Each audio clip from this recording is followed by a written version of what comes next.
นี้อยู่กับ bassthai.com ครับผมได้รับเกียรติให้มาเป็นพิธีกรนะครับสัมภาษณ์คุณ Nanthan นะครับ Hello, how are you?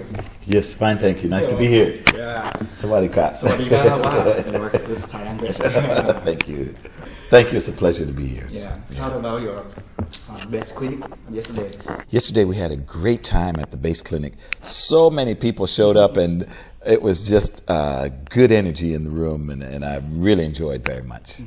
I heard that you had just arrived at the airport in 12 o'clock. Yes. And then 2 p.m. you could go to the... Straight from the airport to here, yes. Were you tired? Direct. A little bit, but once I got the energy of everybody, no, felt very good. What is power of music, right? Power of music, yeah. Okay, my first question is, basically, why did you make a decision to be a bass player? Well, I felt that the bass was, for me, it was easy. It was easier than the guitar. Why was it easy? You know, because when I first picked up the bass, of course, this has 5 strings, but my first bass had 4 strings. Oh, okay. So the fact that, you know, the guitar had 6, the bass had 4, it was just easy for me, you know. And also, I felt very comfortable making music because only have to play one note at a time, you know. Now we play chords, you know, but at that point, you know, I was just responsible for the one bass note, you know, and I felt very, very empowered by this position. Just something very much attracted me to the bass. Your reason is like me. Yeah, maybe I'm too lazy. It's too easy. Okay, when was you first learned how to play bass? Well, I was 14 years old, and it was after playing cello for 3 years in the orchestra. So I had a knowledge of reading music, but the cello is tuned in fifths, and the bass being tuned in fourths. So I couldn't really get my head around playing both instruments at the same time. And when I heard the big band jazz ensemble at high school, and I just heard the way the bass sounded, it just was so cool. So I wanted to play that. And also, whenever I hear a record, my ear just goes straight to the bass. So I figured, you know, I have to play this. Yes. And could you remember what were some of your first lessons? Oh, well, you know, for me, my first lessons were just listening to the radio and records. So I would just put the record and play over and over until I could... Just by ear? Just by ear. Oh, wow. Yes. Okay, what are the albums that deeply influenced you? Well, early on, there were so many great albums, but I used to listen to guitarist Wes Montgomery, and his music was just so pure and honest and real and good, you know. So that became one of my inspirations, Wes Montgomery, for just wanting to have something to do with music. And I also had the same experience from the piano player Vince Guaraldi, who wrote music for Charlie Brown and cartoons. So I would listen to the cartoons and watch, but I'd listen to the music and say, wow, that's so cool, you know. And of course, then I started listening to records by Quincy Jones that had, he used the great musicians Ray Brown on bass. So I learned a little bit of walking style. And then over to Motown Records, which featured Jamerson, and one of the world's great, most genius bass player. You know, cool. Yeah, very cool. So I loved his bass parts, and I loved Paul McCartney's bass parts in the Beatles. And then, you know, Earth, Wind and Fire, and many styles. Yeah, many styles and bands. This music is coming at me, you know, from all directions, and so I was so happy to absorb. And then even after all that, then Jaco Pastorius came along, you know, and Larry Graham, and these players that this made the bass like, yeah, they slapping and turned it into, you know, just a more dynamic instrument. So, you know, you can imagine if you're 14 years old and all this influence coming, it was a very exciting time. And what are some good songs or some licks that you would recommend to someone who are learning to play bass now? Oh yeah, so you always have to learn "Stand By Me."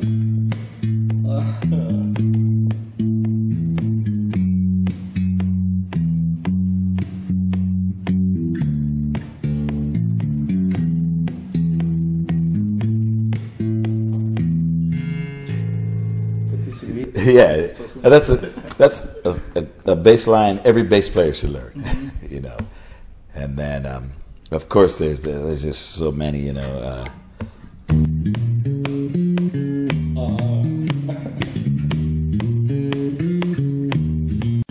You know, Michael Jackson, all the records are so great. Here's a good one.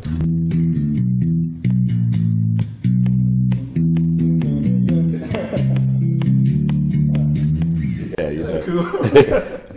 Okay.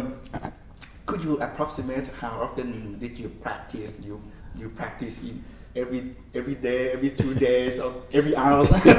You know, now to this day, I still play the bass every day. But most of the time I'm working, you know, I'm either in the studio or on a tour. So every day I play. And I think it's important to at least be connected just so you feel comfortable. It's like an athlete, a gymnast, they go... kind of sport? Yes. Mm-hmm. Just because your muscles have to feel comfortable and then you just get more proficient. Mm-hmm. And so even when I was young, I tried to be in many bands or just in as much activity as possible. So always playing, you know, always connected. Mm. Okay, now Dave, as I know you are one of the most cordless bass player in history of music. But I really want to know, after you get a new demo or new song from someone who want you to record, how did you prepare yourself before go to the studio for recording? Yes, I mean, every single song is different. And I must say that the only reason I have so many credits now to my name is because for 35 years I've been doing this. So if you can imagine, 365 days, almost a year, doing something either in the studio or recording live. So that's a lot of songs, you know, lots of albums. And so the longer you do this, you know, the more you acquire, just the numbers keep adding up, you know. So when I record a song, there's so many different ways to approach it, you know, and it depends on who the artist is. And I remember the song called Footloose by Kenny Loggins. We practiced this song on tour for months before we recorded it. So when we recorded it, it was only one take or two, and we made the record. And became a very big hit record, #1. Then some songs you go in and then they show it to you in the studio. They just play a demo for you, and then you have to kind of interpret and figure out what they want. So there's many different approaches to recording, not just one approach, you know. And different emotions of song. Different emotions, and you know, every song is going to come out different. We recorded the Eric Clapton song "Tears in Heaven," and this was after a very tragic accident with his son. And so, knowing his son, it was so emotional to record this song that for me, I always say the song played me. I didn't play the song. You know, I had kind of like just put my fingers there, and the notes came out, and I have no idea, you know, what they were doing. You know, so. Every song is different, and music, that's what I feel is the most magical thing about music and the language of music, is that there's no one set way to do anything. You know, it all comes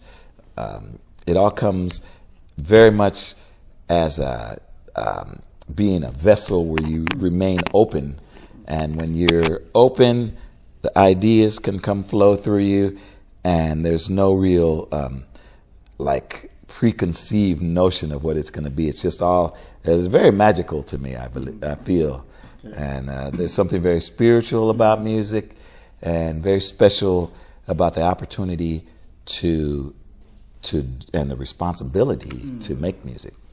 I really want to know, when you are on the stage, are you still excited? Yes, even yesterday, very excited to be on stage. Whenever I look out and see, when I see people that came to want to hear music, I get excited. I don't care if it's 200 people or 200,000 people. It's still very exciting. So nice. Yeah. Have you ever played some big mistakes on the stage? Of course. What kind of mistake? Well, Mistake bar, mistake note, or mistake groove? You know, all of it. You know, when you play live, just like anything else, anything can happen. You don't know what's going to happen, you know. And, you know, sometimes you go for note and just miss it by one fret. So, but that's because it's live, so it doesn't really matter. I mean, you want to try to get as accurate as possible, you know. But again, you know, we do it for the love and the fun of it. So it's highly experimentational, if that's a word, to go on stage and try to create something that, you know, you haven't played or haven't heard. So you don't just necessarily have to play everything that you've practiced, but sometimes, you know, it's good to search for new ideas and you know, sometimes I look at it and I say, okay, what haven't I played, you know, and try to play something new. And so that's what I love about playing live. Okay, let's talk about your signature bass. In your opinion, what is a unique point that you feel it when you use it? Well, this is really custom made to my request. So the first thing I enjoyed was the ebony fingerboard, which I just liked the solidness of that.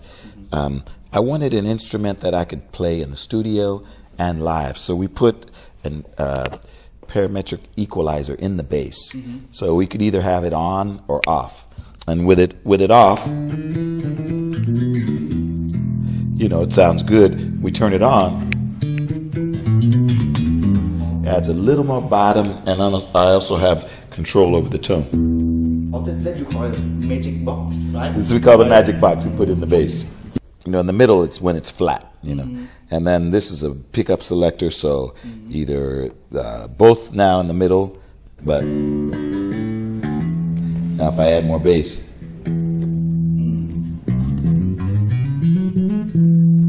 If I less bass. So just there's lots of room to make different sounds, you know, and that's what I love about it. So when I'm in a room playing live, sometimes I just adjust the sound to the room. Again, we have the built-in magic box and then the pickup selector if I want to get really pointed.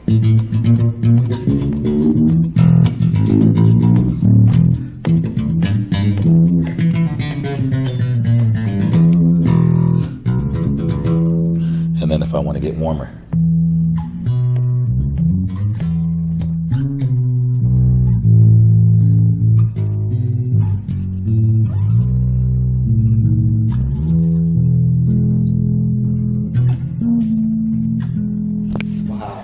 In the term of a good bass player, what are your definitions of this word?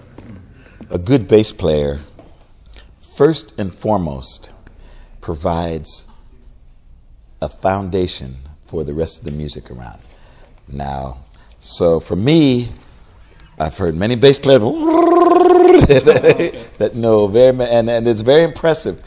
But even the best guys at that, when they play a song, and I am very, I think the song is the most important thing. So just play the best part for a song, you know, whatever that song is.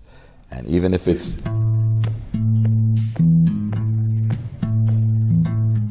but you're not going to play it. You know, try to play the groove to deep groove, and very much be concerned for the song.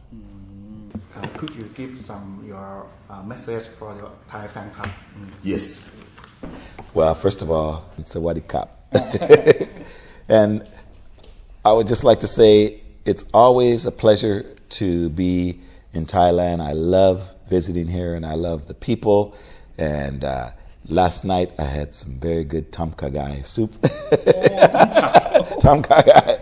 I love the food, and I really enjoy pad thai noodles and many things about Thailand. So I just want to say thank you for inviting me to your beautiful country.